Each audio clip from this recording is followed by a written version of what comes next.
Hi,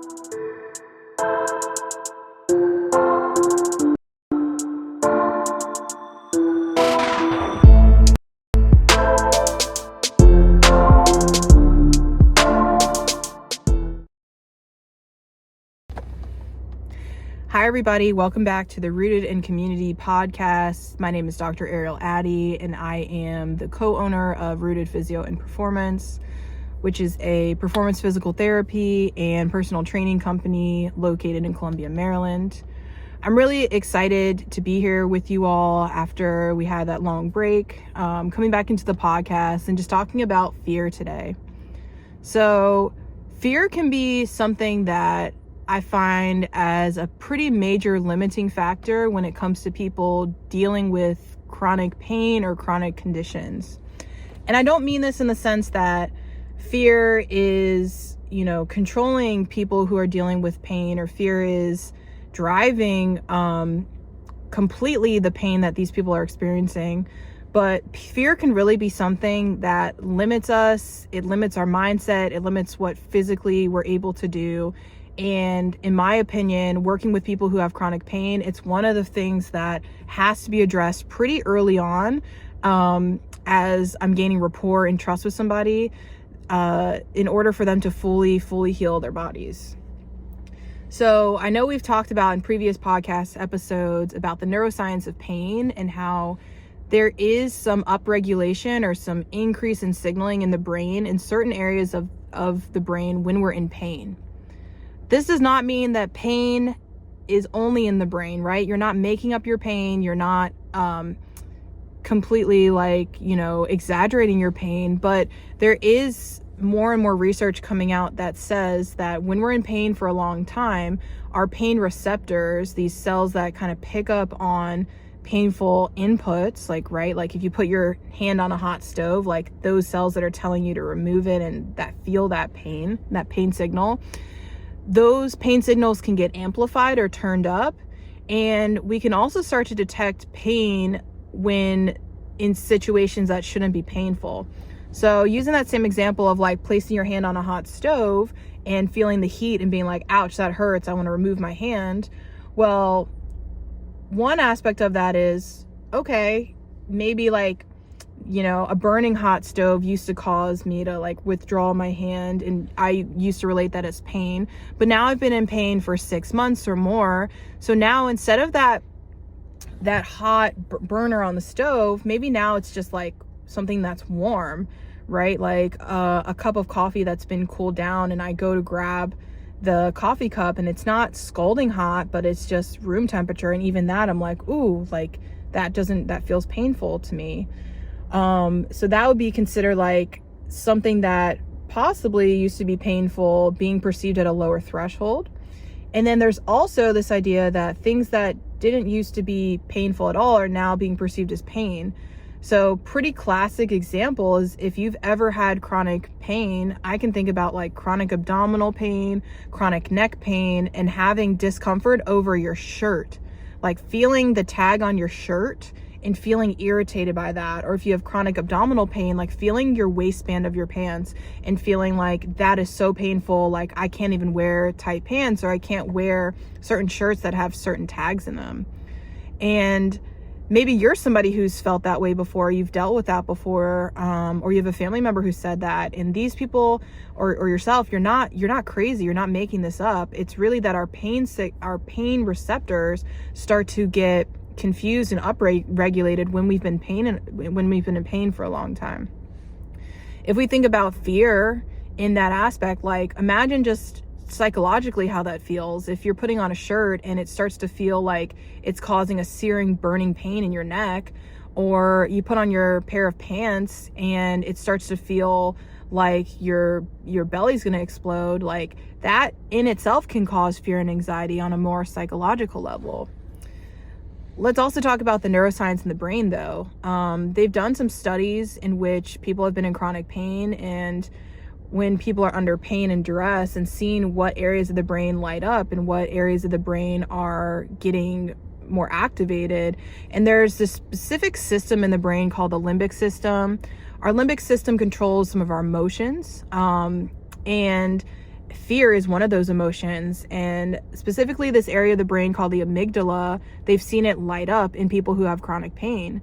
Meaning when we're in this long standing pain experience where we wake up every day and like, oh, my back hurts, oh, like it's been hurting so much for 6 months now, it hasn't gone away, that can make us have more fear, right? Again, we just talked about the psychological aspect of it. Like using that example, imagine your low back is hurting and you have a child that you have to care for, and that child's in a crib, and now you're afraid that your back is going to give out when you're picking up your kid and something's going to happen to your kid. Like that can be just already creating psychological fear. But then it kind of starts to create this negative feedback loop of, oh, now I see the crib and I'm automatically being scared. I'm automatically fearful. Now I'm going to start to guard my body or move in these awkward ways that doesn't really optimize the way I'm lifting my kid. And now my body's actually doing this thing called like fear avoidance, where I'm avoiding certain postures, I'm avoiding certain ways of moving because I'm so nervous I'm going to hurt myself or re-exacerbate my injury. And maybe you've experienced that, right? Like, I think if you've ever been in a situation where you've stepped on a Lego, right? That's not necessarily a situation that causes chronic pain, but say if you were, again, around little kids and you stepped on a Lego, or maybe you were a kid and you stepped on a Lego barefoot and you felt that pain, you might be like, I'm not walking barefoot in that house anymore, right? You're going to completely change the way that you interact with that environment because the pain is creating fear. It's creating fear avoidance, in which you're avoiding certain maneuvers and certain movements around that. So when it comes to healing people who have chronic pain, we can't just address the physical, right? Because there are issues in the tissues. There are these restrictions in the muscle. There's these tender spots in the muscle that we see, or in the joints. And there are actual like movement restrictions that we can help with, improving strength, range of motion, flexibility.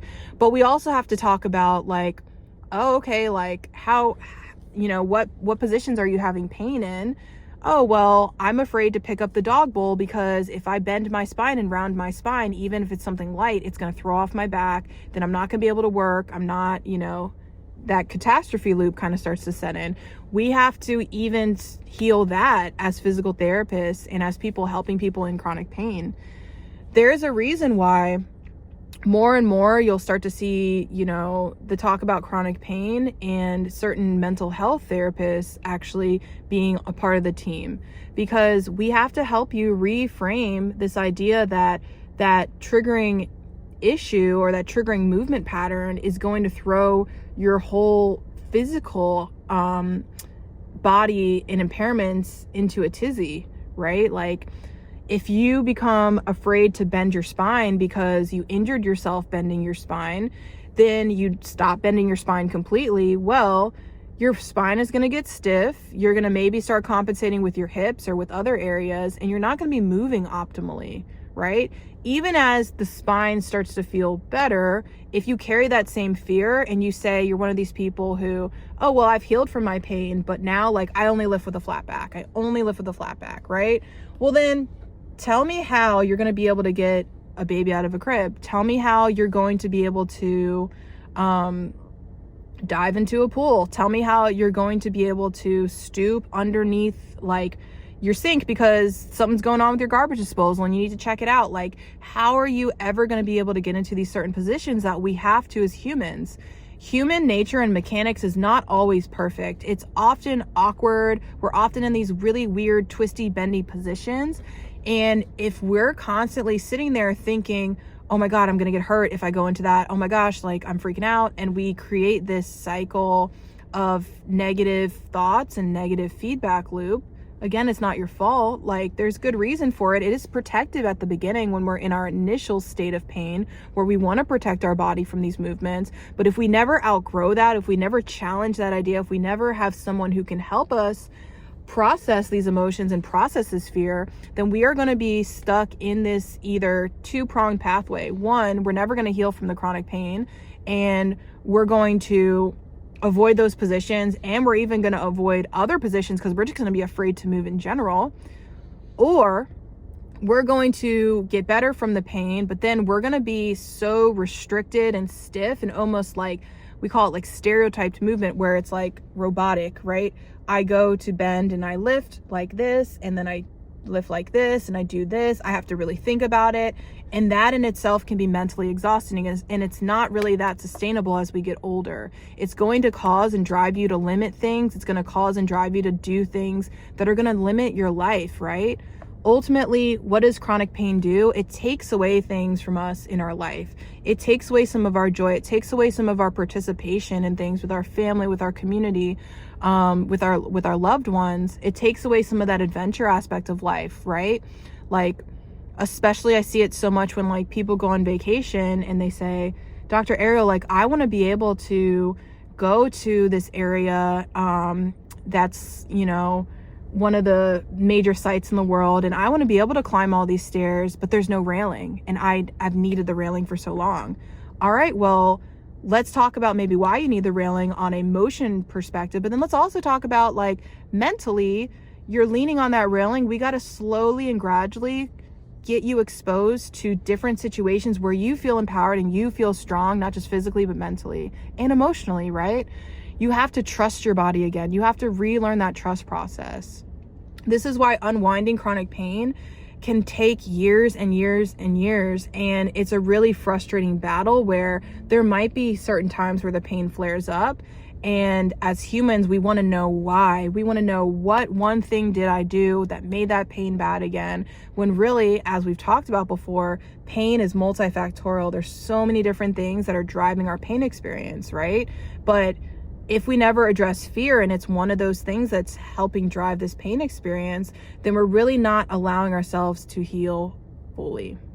So I hope you really enjoyed this car rant. You know, I'm always out here on these streets driving in between clients, trying to talk about some of the things I communicate with people on a daily basis.